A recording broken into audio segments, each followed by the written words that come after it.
Hi, this is Ted Demopoulos. I travel a lot internationally for work, and I love doing it. It's a choice. I just love going different places, and people often ask me, it's like, hey Ted, how do you get to do that? Well, I assure you I'm certainly not special, and I'm going to tell you some techniques where you can hopefully turn on some international travel in your life and have it paid for by work. And the idea of, like, I don't know, maybe going to Paris for work and then taking a week of vacation or something like that is exciting to you. First, what do you consider international?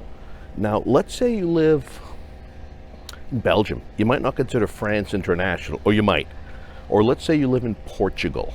I'm in the Azores Islands right now. They're a 2.5 hour flight. You might consider that international. You might not. It's part of Portugal. If you live in the US, you might not consider Canada international. Now, I know Canada is a separate country, pretty cool country at that. Now, the first technique I'm going to tell you works whether you're an employee or a consultant. And I'll give you two examples. First one is very simply, let people know you're interested. My first job, in fact, my only full-time job, my boss knew I liked to travel and would send me around to do various things occasionally in the US. When my company opened offices in Europe, I was like, I'm not going to get to go. They're going to send the senior guys in. Yeah, they were all men at this point. Pretty male-dominated business I'm in, unfortunately. Well, it turns out the senior guys didn't really want to go, and they complained about it. I told my boss, I said, I would love to get the opportunity to go to Europe.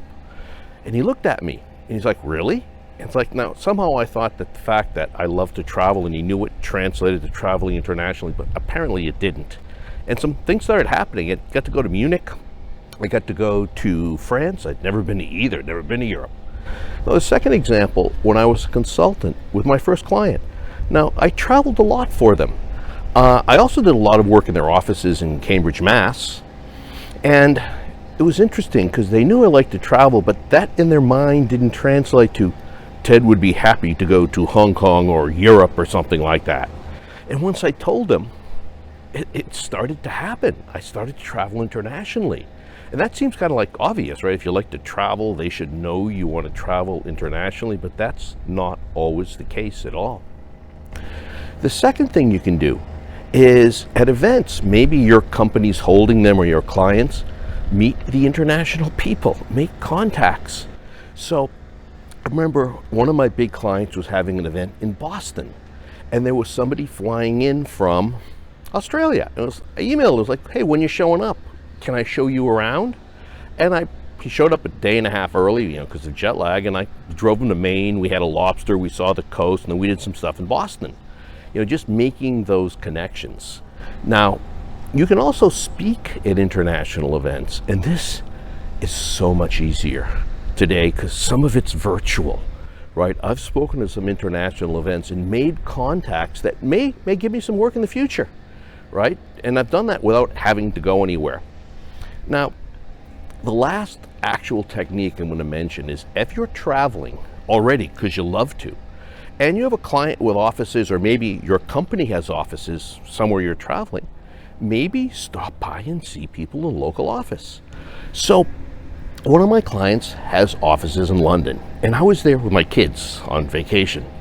And I said to the local people, it's like, hey, should I stop by the office and say hi? And they're like, oh, you should go see so-and-so. And I pinged him on email, and he said, oh, you should stop by and have a pint. I stopped by and had a pint with him and his boss, the general manager. We actually had more than one pint, and that's resulted in a lot of work in Europe over the last, probably 15 years, which again, I love. You can also just be creative, right? I'm in the Azores now.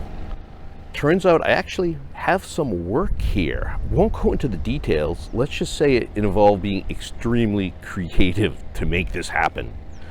Now, got to be honest, there were times when I had international work and I didn't want it, or didn't want as much, like when I had little kids. And it took a little while to wind it down without upsetting people I was working with, because we're professionals, right? And there's been other times when I wanted international work, and it took a couple years using exactly the techniques I've mentioned to get it going. Again, this is Ted Demopoulos. click on the link in the notes. You can see my books. There are some things there that will make you appear like a very successful professional, which hopefully you are, which will increase the chances of getting the kind of work that you really want to do, which might include popping over to the Azores or being in Barcelona or visiting Japan or anything else that you might want. Thanks. Have a great day.